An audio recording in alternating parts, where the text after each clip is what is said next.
Allohning habibi tosh urganda juda og'riydi. Qovushlari qonga to'lib ketibdi. Nima qilib tashlayman u sizni tosh bo'ron qilayotganlar.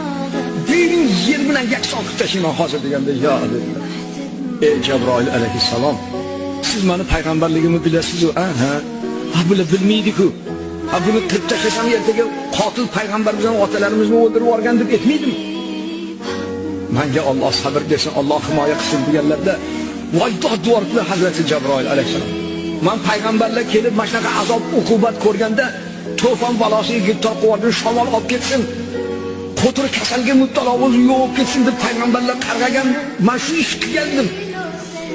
Voy shunaqa sabrliyimisiz? Bekorga Alloh taolo sizni habibim demagan ekan.